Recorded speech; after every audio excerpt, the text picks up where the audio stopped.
किती मोबाईल तुम्ही जप्त केलेले त्या आरोपीकडनं? विष्णू मावर नावाचा आरोपी हा सराईत आरोपी परराज्यातील आहे. तो येणार असल्याची माहिती गुप्त बातमीदारांना मिळाली होती. विष्णू कादीर, अतुल जाधव, गायकवाड ही संपूर्ण डीबीची टीम आपण सादलबाबाला तिथं पाठवली होती. जेव्हा त्याला पकडला तेव्हा त्याच्या चेहऱ्यावर कसलेच भाव नव्हते किंवा तो गोंधळलेला पण दिसत नव्हता, घाबरलेला दिसत नव्हता. पण जेव्हा आपण त्याला पोलीस स्टेशनला आणलं, त्याच्याकडे चौकशी केली, तेव्हा त्यांनी तब्बल 35 मोबाईल आपल्याला दिलेले आहेत. त्याच्यामध्ये 4 आयफोन आहेत. बाकीचे इतर सर्व कंपनीचे म्हणजे 4.5 ते 5 लाखाचा मुद्देमाल आहे. आणि सर्वात महत्त्वाचं, याच्याकडे पुण्यातली लोक ह्याच्याकडे मोबाईल द्यायला यायची. स्नॅचर हा कमीत कमी किमतीत घ्यायचा आणि ह्या पोलिसांच्या अभिलेखावरच नाही आहे, आपल्या पुणे पोलिसांच्या. त्याच्यामुळं ते जे देणारे होते त्यांना तो सेफ वाटायचा.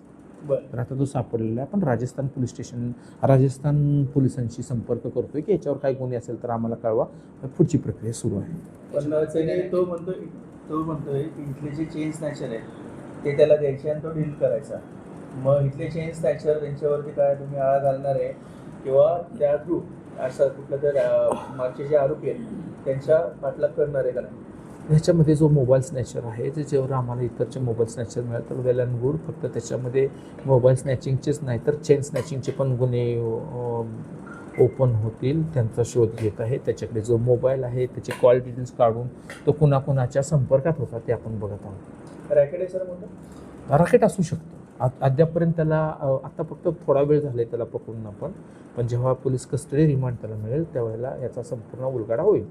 जे मोबाईल पकडलेले त्याची काय किंमत आहे आतापर्यंत? आता तुम्ही कमीत कमी एक मोबाईल घ्यायला कमीत कमी ॲपलचा फोन घ्यायला गेला तर 70,000 किंमत आहे त्याची. भारीतले मोबाईल आहेत ते. तर नाही म्हटलं तरी 4.5-5 लाखाचे मोबाईल आहेत कमीत कमी. त्याची अर्धीच किंमत धरली आपण. नाहीतर ते 10-12 लाखाचा माल आहेत. एक मोबाईल 40-50 हजाराचा. पण हिने 3.5 आणि 5 हजारात घेतलेत ते मोबाईल. ह्याच्या आधी काही गुन्हे आहेत का ह्याच्यावर एकही गुन्हा अद्यापर्यंत हे आम्हाला समजलेला नाही आहे. राजस्थानमध्ये त्याच्यावर काय गुन्हे आहेत ते पाहतोय. ठीक आहे.